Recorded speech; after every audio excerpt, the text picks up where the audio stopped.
नीता की अभी आंख ही लगी थी कि जेठानी गौतमी जी का फोन आया। नीता, अवनी के पास जा रहे हम, उसे डॉक्टर ने बेड रेस्ट की सलाह दी है।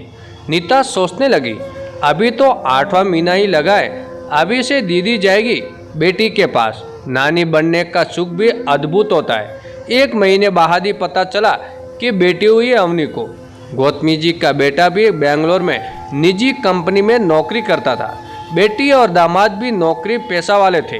बेटी ने अभी अभी नया घर लिया था। जीजी बेटी के पास ही रुकी और बेटों को भी रुकना पड़ा।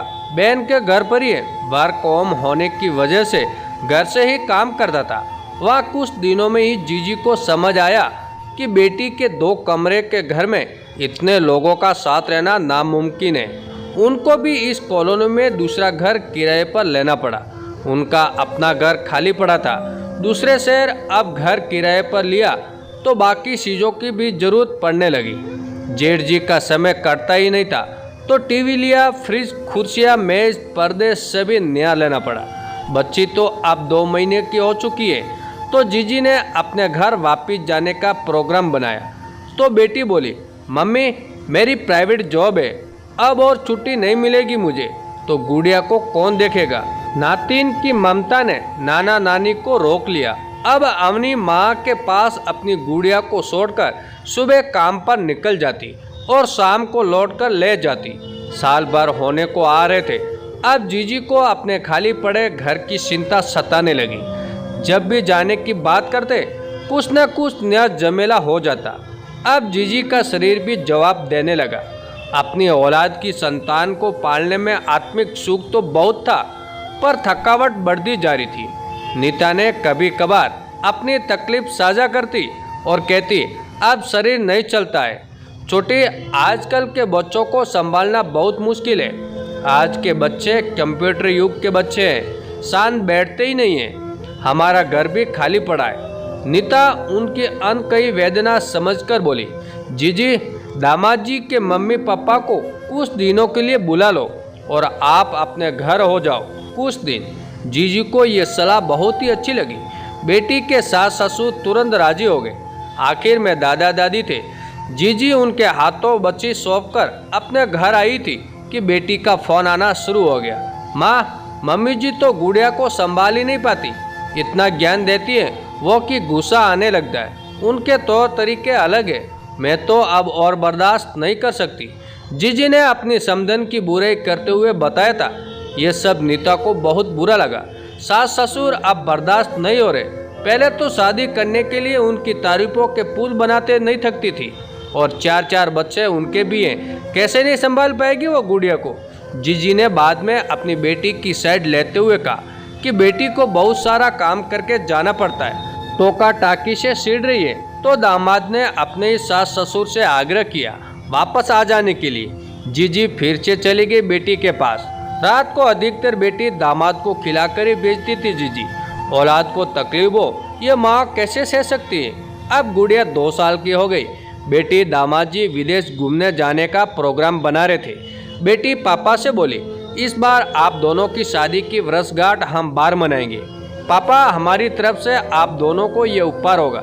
गदगद होकर जीजी और जेठ जी बेटी जमाई के साथ गए। बेटी दामाद के साथ मॉल में घूमते हुए जीजी के पैर में मोच आ गई तो उनके घूमने फिरने का कार्यक्रम रद्द हो गया। समय से पहले ही वापस आना पड़ा। पैर में मोच आने की खबर सुनकर नीता ने इतवार को देखकर जीजी को फोन लगाया। पहले तो फोन लगा नहीं रहा था, फिर फोन लगा तो जीजी कुछ बोली नहीं और जीजी ने फोन काटा भी नहीं था। अज्ञानता बस तभी नीता को वास्तविकता का पता चल गया। बेटी माँ पर किसी बात से चिल्लाते हुए बोल रही थी, माँ जितनी तुम्हारी उम्र नहीं हुई उससे ज्यादा बूढ़ी होने लगी हो तुम। पापा को देखो अभी भी कितने सुस्त दुरुस्त है। तुम वजन भी कम नहीं करती और घुटनों के दर्द का रोना भी बंद नहीं होता। आपका बाहर जाकर भी हम घूम नहीं पाए तुम्हारी लापरवाही की वजह से। अपनी बेटी के लिए काम नहीं कर पा रही तो बहू के साथ कैसे निभाओगी। 2 बज रहे थे, अभी तक खाना भी नहीं बनाया तुमने। इससे अच्छा तो मेरे साथ ससुर थे, भले ज्यादा कुछ नहीं बनाती थी पर समय से बना लिया करती थी। तुम गुड़िया को कितने दिनों से पार्क भी नहीं ले गई। इससे ज्यादा सुनने की हिम्मत अब नहीं थी। नीता के पास। फोन काटने से पहले जानबूझकर जीजी से कहा, बाद में करती हूँ फोन। बेटे और बेटी को जब नीता ने बताया तो बोले, माँ आपको ऐसे नहीं चुनना चाहिए था उनकी बातें। नीता ने कहा, मैं क्यों डरूं? जब कहने से बच्चे नहीं डरते तब बड़े चुनने से क्यों डरे?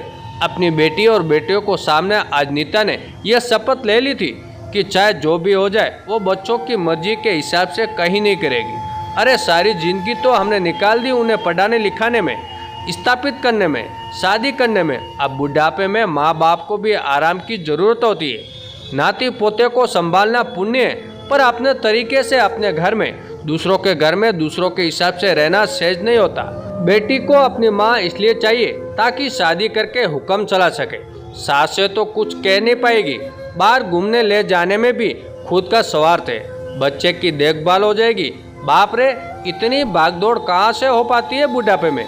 नीता ने साफ साफ कह दिया, देखो ये सच है कि मैं और तुम्हारे पापा ज़्यादा कहीं घूमने नहीं जा पाए मजबूरी की वजह से, पर हमें बाहर घुमाने का उपहार देने की ज़रूरत नहीं। हमें तो तुमसे किसी उपहार की ज़रूरत ही नहीं, बस सम्मान और सुरक्षा चाहिए। इस्तेमाल हमने कभी नहीं किया रिश्तों को, तो यही उम्मीद भी करेंगे कि हमें भी इस्तेमाल मत करना।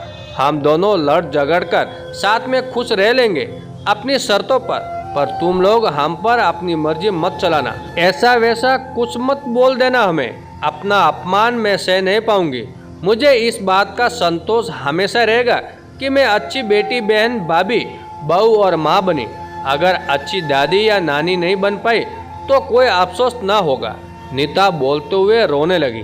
बेटी घबरा कर तुरंत बोली, मम्मी चुप हो जाओ ना, मैं कभी तुम्हें नहीं बुलाऊंगी अपने बच्चों की देखभाल करने। तुम अपनी खुशी से आना बस।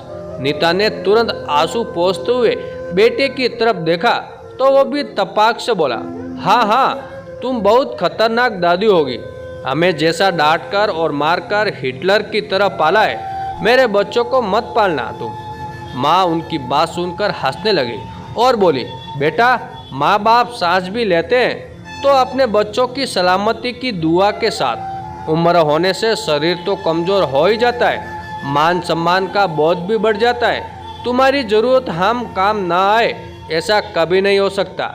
बस इतना याद रखना, हम माँ बाप हैं, फुटबॉल नहीं। हमें ज़रूरत के हिसाब से यहाँ वहाँ ले जाना अधिकार नहीं तुम्हें। आज नीता के मन में बहुत बड़ा बोझ उतर गया था।